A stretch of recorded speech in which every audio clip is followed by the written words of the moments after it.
Hi hello నమస్తే, నేను మీ కట్ట కార్తీక్. మాజీ మంత్రి కొడా నాని హాస్పిటల్ పాలయ్యాడు. అతనికి గుండెపోటు వచ్చింది. అతనికి వైద్యం అందుతా ఉంది హైదరాబాద్ గచ్చిబౌలి ఏజ్ హాస్పిటల్ అన్న వార్తలు మీరంతా వింటూ ఉన్నారు. ఇది పక్కన పెడితే పెద్దిరెడ్డి రామచంద్రరెడ్డి, ఆయన మాజీ మంత్రి, ఆయన కూడా వైసీపీ కీలక నాయకుడు. ఆయన కూడా బాత్రూంలో జారిపడ్డాడు, హాస్పిటల్ పాలయ్యాడు అనేటువంటి విషయాన్ని కూడా మనం వింటా ఉన్నాం. ఆ పెద్దిరెడ్డి రామచంద్రరెడ్డికి ఆరోగ్యం బాగాలేదని పేరు చెప్పి మిథున్ రెడ్డి ముందస్తు బెయిల్ తెచ్చుకోవడం కూడా మనం వింటా ఉన్నాం. వైసీపీ నాయకులు అయితే జైలు లేదు హాస్పిటల్ అనేటువంటి ప్రచారం గట్టిగా సాగుతుంది. దీని మీద అనేక జోకులు కూడా పేలుతా ఉన్నాయి. అసలు నిజంగా వీళ్ళు హాస్పిటల్ పాలవుతున్నారా, లేదు అంటే అరెస్టులు తప్పించుకోవడానికి ఏమైనా డ్రామాలు ఆడుతున్నారా? ఈ విషయాలన్నీ కూడా ఏపీ సోషల్ మీడియాలో పెద్ద ఎత్తున వైరల్గా మారాయి. కాబట్టి వీటి గురించిన క్లారిటీ మనం తీసుకునే ప్రయత్నం చేద్దాం. మనతో ఉన్నారు ప్రముఖ రాజకీయ విశ్లేషకులు అరిసిమల్లి శ్రీనివాసరావు గారు. సార్ నమస్కారం. సార్ నమస్కారం అండి. సహజంగా ఎవరైనా నాయకులు హాస్పిటల్ పాలైతే మనం కూడా వాళ్ళని తొందరగా కోలుకోవాలని అనుకుంటాం. కానీ ఆంధ్రప్రదేశ్లో మాత్రం విచిత్రమైన పరిస్థితి అంటే అసలు వీళ్ళు హాస్పిటల్ పాలు కావటం అనేటువంటిది యాదృచ్ఛికంగా జరిగిందా, లేదు డ్రామాలు ఆడుతున్నారా, నిజంగానే ఆరోగ్యం బాగాలేదా? ఈ అంతా కూడా చర్చ నడుస్తూ ఉంది. దీనికి కారణాలు ఏంటి, వాస్తవాలు ఏంటి? ఇప్పుడు పెద్దిరెడ్డి రామచంద్రారెడ్డి చేతికో కాలుకో దెబ్బ తగిలింది అనేటువంటిది నిజమై ఉండొచ్చండి. లేదా మిథున్ రెడ్డికి ఏదైనా ఇప్పుడు బోర్గడ్డ అనిల్ వాళ్ళ అమ్మకుంట్లో పోలేదని చెప్పేసి ఆపరేషన్ అని చెప్పేసి బెయిల్ తెచ్చుకున్నాడు. అలాంటి హ్యూమానిటీ మానవత్వం ఆ గ్రౌండ్స్లో బెయిల్ అడగడానికి అవకాశం ఉంటుందని చేతి కట్టిచ్చేసుకున్నాడము చెప్పలేము. ఎందుకంటే కోడికత్తి గులకరాయి ఇవన్నీ ఇన్సిడెంట్లు చూసాం కాబట్టి సహజంగానే అనుమానం వస్తుంది ప్రజలకి. కానీ అది నేను అలా అనుకోవట్లేదండి. 70 ఏళ్ళు దాటినోడైనా పెద్దిరెడ్డి 75-76 ఉంటాయి. అవును, నిజంగానే జారిపడి ఉండొచ్చు బాత్రూంలో. సాధారణంగా బాత్రూంలోనే జారిపడడాలో ఈ వయసులో బాత్రూమ్ మరణాలు ఎక్కువ ఉంటాయి. అంటే మామూలు సహజంగా మరణించినా బాత్రూంలో జారిపడి మరణిస్తారో, లేదా వాళ్ళ బాబాయ్ కైమే కొట్టారో అలా పంపిస్తారు బాత్రూంలో. అంటే ఇక్కడ ఒకటి ఉంది సార్, బాత్రూమ్ జారిపట్టడం అనేసరికి వివేకానంద రెడ్డి కూడా గుర్తొస్తున్నాడు. ఆయన గుండెపోటుతో బాత్రూంలో జారిపడ్డాడు, ఇవన్నీ ప్రచారం చేశారు కదా. అంటే అది గుండెపోటు అని చెప్పారు కానీ వాళ్ళు తర్వాత చెప్పారు కదా ఏం చేశారు వాళ్ళని. అవును, అంచేత ఇది కూడా జరిగి ఉండొచ్చు, పడిపోయి కూడా ఉండొచ్చు. కొడాలని కూడా అతను ఆరోగ్యం ఏం బాగుంటలేదండి. అతను ఫస్ట్ నుంచి ఛానల్ నుంచి అతను అనారోగ్య పాలు. ఎందుకంటే అతను దురలవాట్లు ఉన్నాయి కదా, గుట్కాలు అవి డ్రింక్ కూడా చేస్తాడేమో. ఇవన్నీ చేయటం వల్ల కొంచెం డెఫినెట్గా పాడై ఉంటుంది లోపలంతా. ఓకే, దానివల్ల కూడా అతను గ్యాస్ ట్రబుల్ అని అంటున్నారు. హార్ట్ అటాక్ అట్ట కాదు, ఆ గుండెకు సంబంధించిన ఇబ్బంది కూడా ఉందని చెప్పించుకున్నారు ఒక మాట. రేపు పొద్దున్న వీళ్ళు ఏ అరెస్ట్ కానీ వెళ్ళినప్పుడు ఇదిగోనండి నేను ఈ వైద్యం చేయించుకో, అంటే ఉన్నదో రోగం చెప్పించుకునేది ఇంకో రోగం. అదే ఏమంటే ఎవరికి ఉండదండి. ఇప్పుడు మీరు వెళ్ళి చూపించుకోండి హాస్పిటల్కి, మీకు స్టంట్ వేస్తూ ఉంటారు. ఎందుకంటే మీకు వచ్చి 10 నెలల్లోనే మీకు బ్లాక్లు ఉంటాయండి, ఆ బ్లాక్లు పడకూడదంటే మీకు స్టంట్ వేస్తే మీకు ఇబ్బంది ఉండదని చెప్తారు. అంచేత దానికి అది ఆ వైద్యంలో ముందు జాగ్రత్త అంటారు. మనం ఏమంటామంటే వీళ్ళు లాగేస్తున్నారా బాబు డబ్బులు అనుకుంటాం. అలాగే అతను కూడా చెప్పు ఉండొచ్చు. అరెస్టులకి భయపడతారని నేను అనుకుంటలేదు. అవునా? ఎందుకంటే సజ్జల భార్గవరెడ్డికి వాళ్ళ కొడుక్కి బెయిల్ వచ్చింది కదా. ఎందుకు వచ్చింది అనుకుంటున్నారు, ఎలా వచ్చింది అనుకుంటున్నారు? అలాగే వీళ్ళకి వస్తుంది. ఎలా వచ్చింది సార్ బెయిల్? వడ్డిచ్చి కూడా ఉంటాడు. ఇప్పుడు మనం బంతిలో కూర్చున్నాం. అవును, బూరెలు తక్కువ ఉన్నాయి. అవును, వడ్డిచ్చి కూడా మనం ఓడైనప్పుడు మనకు 4 పక్కనెట్టి వచ్చి చివరి మనకు వడ్డిచ్చేసి పోతాడు. కాబట్టి దాన్ని ఎక్కువ మాట్లాడితే కంటెంప్ట్ ఆఫ్ కోర్టులు గట్ట అంటారు. వాళ్ళకి వంకలేనట్టు వంకెట్టుకు ఎడుతారు. అది మనకి ఎలా వచ్చింది, ఎవరు ఇచ్చారు ఏటని చూసుకుంటే వాళ్ళకి అర్థం అవుతుంది. కానీ అరెస్టుల విషయంలో కూడా నిర్లక్ష్యం జరుగుతుంది.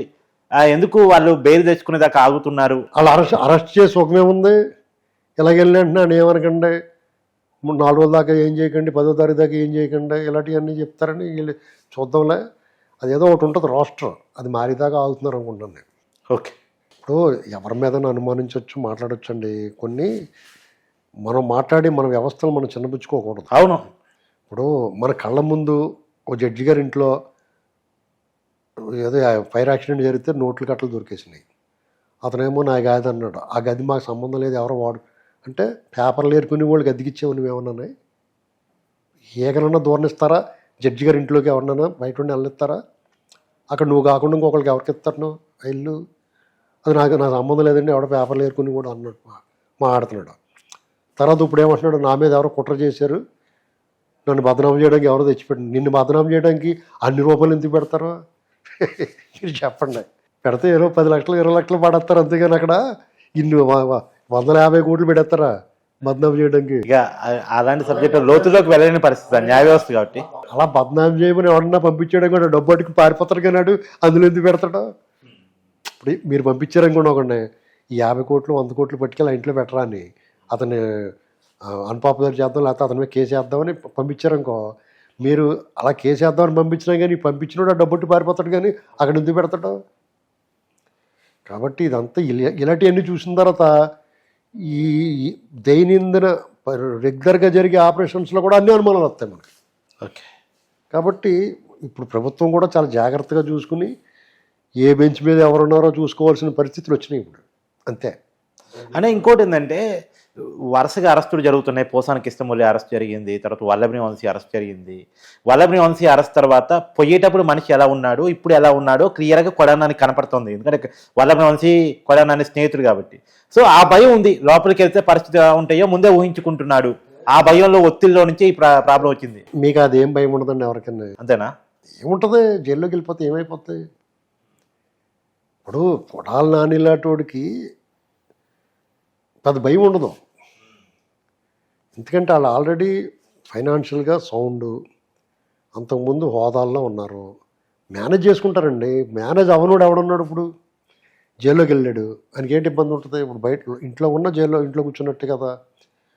అతనికి ఏమైనా సిగరెట్లుగా అలవాటు ఉందనుకోండి, జైలు కూడా అవతల నుంచి పడేస్తారా, తెచ్చుకుంటాడు. లేదా డైరెక్ట్గా తెప్పించుకుంటాడే. ఒక గార్డు ఉంటాడా, ఆ డ్యూటీ దిగి ఇంటికి వెళ్తాడా, మనల్ని వచ్చినట్టు తేరా బాబు అని వాడికి సిగరెట్ పెట్టి 1000 రూపాయలు పెట్టి కొనుక్కుంటాడు. తేవా నువ్వు? అయితే వాళ్ళకి ఏమి ఇబ్బంది ఉంటుంది? అయితే అతనికి ఏంటంటే ఇలా వేధిస్తారేమో, పీటీ వారెంట్లు పెట్టి ఇలా వేధిస్తారేమో అని. అవును, అదే అదే అదే మెయిన్గా సార్. తర్వాత ఆ రకమైన భయపడరు, దాన్ని తట్టుకోవడానికి సిద్ధపడి ఉండాలి. ఒకటైతే వంశీ గారి విషయంలో అయితే ఏమవుతుందంటే, వెళ్ళేటప్పుడు జగన్మోహన్ రెడ్డి అన్నట్టు మంచి అందగాడిగా వెళ్ళాడు లోపల. అదే అవును. ఇప్పుడు కనిపించినప్పుడు ఏమో బయటకు వచ్చినప్పుడు భారతీయుడు 1లో కమలాసంలోకి వచ్చాడు బయట. ఇంకా కొన్నాళ్ళు అంటే భారతీయుడు 2లో కమలాసంలాగా అయిపోతాడేమో భయం ఉంటుంది, అంతే. ఓట మారిపోయింది కదా, షేపులు మారిపోయినాయి కదా. అలాగా ఇతను కూడా ఇప్పుడు వెళ్ళేటప్పుడు రంగు గింగు గడ్డం అంత దిట్టంగా బాగానే వెళ్తాడు, బయటకు వచ్చినోడికి పిడుగుబడిన టెంకాయ మోహన్లాగా అయిపోయాడు. అవును. ఇప్పుడు పోసాని కృష్ణమూర్తి వంగిపోయి కనపడటం, తర్వాత వల్లభని వంశీ అందవికారంగా కనపడటం. వీళ్ళు ఏమనుకున్నారంటే ఒక కేసు పెట్టారు, ఎన్నాళ్ళు ఉంచుతారు కేసులో. ఇప్పుడు మర్డర్ కేసులో కూడా 45 రోజుల్లో బెయిల్ వస్తుంది, అర్థమైందా మీకు? లేదా 2 నెలల్లో వస్తుంది బెయిల్. కాబట్టి ఇందులో ఎన్నాళ్ళు ఉంచగలుగుతారు మనల్ని అనుకున్నారు వాళ్ళు. కానీ వీళ్ళు ఒక కేసు కాదు, అలా లింకుల కింద ఉంటున్నాయి, పీటీ వారెంట్ల మీద పట్టుకెళ్తా వస్తున్నారు కదా. వీళ్ళు ఇప్పుడు కొడాలి నాని కూడా రాష్ట్ర వ్యాప్తంగా ఉంటాయి కేసులు, అది పరిస్థితి. వీళ్ళు భయమే పడరండి, కానీ తప్పదు ఎప్పటికైనా సరే. వీళ్ళు స్లోగా వెళ్ళటమే మంచిది. మీకు అక్కడ సిస్టము కొన్ని వ్యవస్థల్లో కొంతమంది వ్యక్తులు వాళ్ళ టైం అయి పక్క పోయేదాకా కొన్ని అరెస్టులు కొంచెం ఆలస్యం అవ్వటమే మంచిది. ఆలస్యం అమృతం అంటారు. ఆలస్యం అవ్వటమే మంచిదండి. లేదంటే వీళ్ళు ఏమి చేయకుండా ఇప్పుడు దాకానే, లేకపోతే టకాలమని పెట్టుకున్నా ఏ నేరమైనా కానీ ముందస్తు బెయిళ్ళు వచ్చేస్తూ ఉంటాయి. Thank you sir.